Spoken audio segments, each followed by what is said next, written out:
एक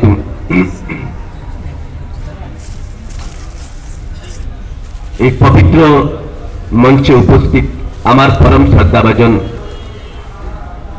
तथा उत्तर पूर्व भारत आमिरी शरीयत हजरत मौलाना यूसुफ आली साहेब नाइबे आमिरी शरीयत अन्यान्य विशिष्ट व्यक्तिवर्ग उत्तर पूर्वांचल থেকে বিভিন্ন জায়গা থেকে আগত শ্রদ্ধেয়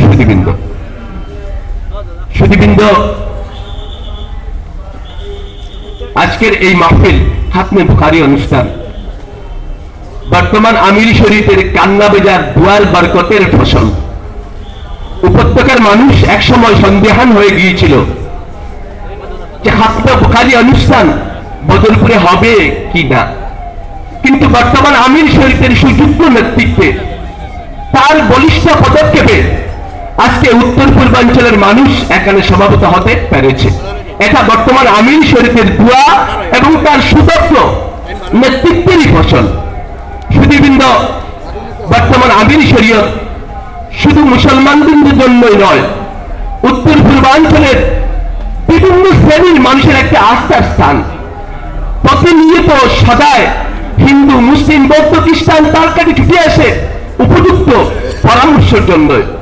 আমাদের আমিরি শরীয়ত বিগত আমিরি শরীয়ত যারা এই পৃথিবীতে নেই তাদের দায়িত্ব পালন করে উম্মতের খেদমত করে চলে গেছেন, ঠিক একই গাছে একই পন্থায় বর্তমান আমিরি শরীয়ত এই বুড়ো বয়সেও মানুষের দুয়ার জুড়ে গিয়ে মদ গাঁজা ধর্মকে কলুষিত হতে মুক্ত করতে তার নেতৃত্বে শিলিগুড়ি থেকে শুরু হয়ে আজকে উত্তর পূর্বাঞ্চলের বিশেষ করে বারাক উপত্যকার কোনায় কোনায় আওয়াজ পৌঁছে গেছে।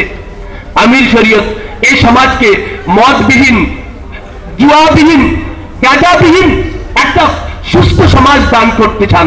সেই ব্যবস্থা আমির শরীয়ত শুরু করে দিয়েছেন। উপত্যকার বিভিন্ন প্রান্ত থেকে মানুষ আমাদেরকে ফোনে বলে শুধু বদরপুরেই কেন সীমাবদ্ধ থাকবে, আপনাদের আমির শরীয়তকে বলুন যাতে এটা উত্তর পূর্বাঞ্চলে ছড়িয়ে দেওয়া হয়। বর্তমান আমির শরীয়ত সেই ব্যবস্থা নিচ্ছেন। এখানে একটা প্রদর্শনী হবে কিভাবে মানুষকে মদ গাঁজা জুয়া অবৈধ রুজির থেকে মানুষকে বিতাড়িত সরিয়ে এনে একটা হকের রাস্তায় মানুষকে এনে দেয়। বর্তমান আমির শরীয়ত সেই প্রচেষ্টা চালিয়ে যাচ্ছেন। আমি আমার বক্তব্য দীর্ঘায়িত করব না। উত্তর পূর্বাঞ্চলের বিভিন্ন প্রান্ত থেকে আপনারা এখানে এসেছেন, আপনাদের খেদমত আমরা সেভাবে করতে পারি না বলেই এটা আমাদের দায়বদ্ধতা হয়। বদরপুরের মানুষ হিসাবে এটা আমাদের দায়িত্ব আপনাদের খেদমত করা, কিন্তু জায়গার সংকুলান হয় না। আমরা দোয়া করি এই মাহফিল আমিরুল শরীফের নেতৃত্বে পৃথিবী যতদিন বাঁচবে, যতদিন সমস্ত মসজিদে আজান হবে, পূর্ব থেকে সূর্য উঠবে, পশ্চিম থেকে অস্ত যাবে, ততদিন যত এই মাহফিল কায়েম থাকে, এটাই আমি মহান আল্লাহর নিকট প্রার্থনা করছি। সুধীবৃন্দ, বর্তমান আমির